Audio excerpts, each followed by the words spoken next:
السلام عليكم ورحمة الله وبركاته. أهلا وسهلا بكم.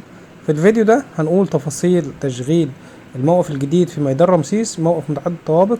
وده كده قدامكم المدخل بتاعه من اتجاه ميدان رمسيس أمام بوابة محطة مصر، في اتجاه شارع السبتية اللي كان مقفول قبل كده. طبعا شارع السبتية زي ما انتم شايفين كده اتفتح، ادي الموقف قدامنا.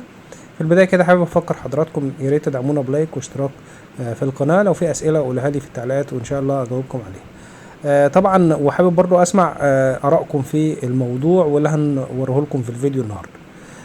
المساحه الفاضيه اللي قدامنا دي هيتم رصفها، اللي هي قدام الموقف دي هيتم رصفها وهيتعمل فيها جزء لسيارات السيرفيس. طبعا هو الموقف دلوقتي اشتغل جزئيا، يعني في جزء صغير منه اشتغل.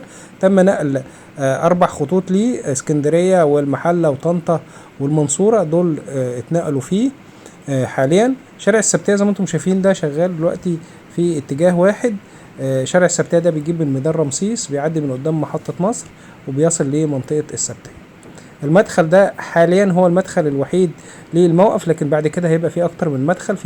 في مدخل من ناحية حي الأزبكية، من الناحية التانية من ناحية الاسم ونفق شبرا. وفي مدخل هيبقى من ناحية اسم الأزبكية، وفي مدخل هيبقى من قدام من ناحية ميدان رمسيس من مكان عمارة هندسة السكة الحديد اللي بتتهد. الأول طبعا أنا قدامي سلم في الاتجاه اللي قدامكم ده، في سلم كهربائي. الناس طبعا عشان الموقف لسه جديد الناس ما تعرفش إن في سلم كهرباء، لكن أنا هنزل منه. أنا هطلع دلوقتي وهنزل منه. طبعا السلم ده ده من ضمن السلالم. الموقف ليه اكتر من مدخل، يعني المداخل اللي بتربطه بميدان رمسيس والمنطقه المحيطه في تقريبا 4 مداخل، والمطلع المداخل بتاع الناس نفسها في اكتر من 8 مداخل تقريبا.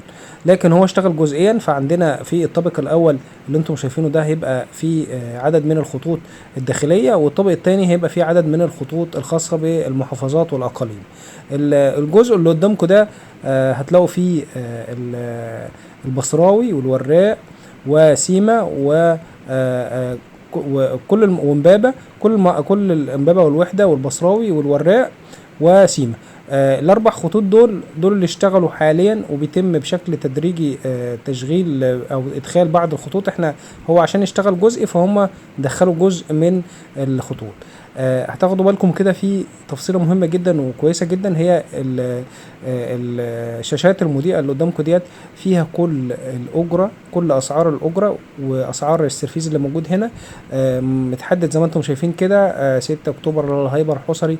كل دي خطوط هتشتغل. طبعا هتدخل هنا، هم دخلوا منها 4 بس: امبابه، البصراوي، الوراق، سيما، و الباقي الخطوط هيبتدوا يدخلوا بشكل تدريجي. كل خط قدامه الاجره بتاعته. بالمناسبه انا سالت على الاجره ديت، قالوا لي هي دي نفس الاجره اللي الناس بتحمل بيها. طبعا في الموقف في اداره للموقف. هو طبعا الموقف من انشاء الشركه الوطنيه للطرق، وبتديره الشركه الوطنيه للطرق، وموقفه في كل دور عدد من الناس ينظموا الدنيا. ناس تبع الشركه الوطنيه، ناس تبع السيرفيز. كل ده موجود بشكل مستمر. والحقيقه الموضوع ده مش اول مره يتعمل. هم عملوا موقف في الألف مسكن وموقف السلام وعدد من المواقف في القاهره، موقف كوبري القبه. كل دي اتعملت بنفس السيستم اللي انتم شايفينه ده. السلم الكهرباء اهوت ده هتلاقيه في منتصف الدور، منتصف الطابق الناحيه ده. هو لسه هيشتغل. المفروض الناس اللي هتيجي هنا المفروض هتدخل من ناحيه بتاعه اللي هي ناحيه اسم الازبكيه او ناحيه حي الازبكيه، من مدخل نفق شبرا وانت جاي من ناحيه التحرير. الحقيقه انا كده في سلمين، سلم طالع ونازل. في ظهر مني في سلم طالع ونازل برضو، ولكن لسه ما اشتغلش. هما شغالين جزئي، شغالين تدريجي، عبال ما الناس تعرف المكان وتعرف المنطقة، او تعرف الخطوط اللي هتتنقل برضو تدريجي لحد ما الناس تعرف الدنيا. طبعا لسه بيشطبوا في جزء من الموقف. هتلاقوا كده هوريكم انا في جزء بتشطب لسه بتقفل. الموقف نفسه او الجزء اللي احنا فيه ده حاليا فيه تشطيبات بسيطه كده، زي كاميرات المراقبه، السيستم بتاع الكارته. كل ده بيشتغل بشكل تدريجي. طبعا هنا الموقف زي ما انتم شايفين فيه سيستم فاير، في منظومة كاميرات ومنظومة مراقبة. المنظومة الخاصة بالكارتة دي منظومة إلكترونية بتقطع كارتة إلكترونية. كمان في شفاطات عشان تعرف الأدخنة بتاعة العادم السيارات. الشفاطات هنا موجودة، هوريها لكم برضو. الشفاطات موجودة في السقف. الشفاطات بتدي لبعضها زي الشفاطات كده اللي موجودة في نفق الأزهر. شفاطات ضخمة بتسحب الهواء من جهة الشرق، بتوديه الجهة التانية عشان يعمل يعني تجديد للهواء بشكل مستمر في كل طابق. ادي الشفاطات اللي قدامكم ديت. طبعا الاناره هنا كويسه جدا. في اذاعه داخليه، طبعا انا كاتم الصوت في بيذيعوا قران كريم. طبعا الاذاعه دي طبعا مش بس للقران الكريم، لكن لو في اي نداء، في اي توجيهات هتلاقوا فيه بيستخدموها. في هنا سيستم الفاير مكافحه الحريق موجود في كل الادوار ومتوزع بشكل كويس. ايضا التشطيبات الخارجيه للموقف هوريها لكم من بره، يعني مش شكلها كويس، مش بطال.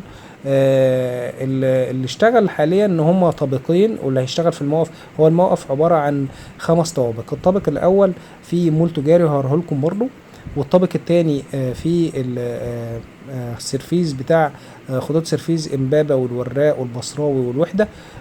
الطابق الثاني ده بشكل مؤقت. طبعا الارقام دي او الخطوط دي هتزيد في الفتره اللي جايه. الطابق الثاني هيبقى فيه اسكندريه حاليا، يعني اسكندريه المنصوره وطنطا والمحله. دول اللي موجودين 4 خطوط اقاليم. طبعا شايفين الاجزاء اللي متقفله دي كلها، هي دي اللي بقول لكم عليها لسه هتتشطب ولسه هتفتح. ايضا في طبعا هنا دورات مياه، ولكن دورات المياه عشان تبقوا عارفين هي بفلوس. اعتقد الرسم بتاعها بيبقى 3 جنيه. فاللي هيدخل هيبقى عامل حسابه كده، هيلاقوا حد قاعد بيقول ان احنا مؤجرين ولازم تدفع. هذا الجزء اللي انا بقول لكم عليه اللي هيبقى في القريب العاجل ان شاء الله. هيبقى فيه برضو موقف. الحمامات بصراحة كويسة جدا، فيها كل الكماليات وعدد كبير. يعني ده جزء من الحمام اللي اشتغل خاص بالجزء اللي تم تشغيله مؤقتا، لكن في حمامات تانية وهم زي ما قلت لكم شغالين تدريجي. ده الطابق الارضي، وفي مول تجاري. طبعا المول التجاري حاليا بيتسكن.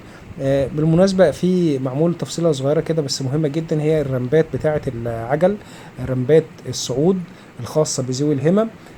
انا اعتقد ان في اسانسيرات، بس انا هتأكد من المعلومة. في اسانسيرات عشان ذوي الهمم، لكن حاليا في سلالم كهرباء شغالة عشان الناس برضو كبار السن وذوي الهمم. الموقف التشطيبات بتاعته اهي. الطابقين اللي فوق، يعني قلت لكم 3 طوابق، الطابقين اللي فوق دول هيكون مكاتب اداريه، منها مكاتب خاصه بموظفي السكه الحديد عشان هم ياخدوا العماره او مكان العماره بتاعتهم، وفيها بعض المكاتب الاداريه الاخرى. زي ما انتم شايفين كده فوق في الاعلى معمول ديكور كده شكل اناره عشان يتناسب مع المعمار بتاع وسط البلد. تحياتي لحضراتكم. طبعا بعد يعني التشغيل ما يبقى مكتمل هنصور لكم تاني وهنتابع لكم اول باول ونقول لكم ايه المواقف الجديده اللي دخلت جوه الموقف متعدد الطوابق. الموقف ده بالمناسبه مساحته 20,000 متر، وهيبقى فيه جراشات ايضا، مش بس مواقف الاسترفيز، وبيسع ما يقارب 1000 سياره.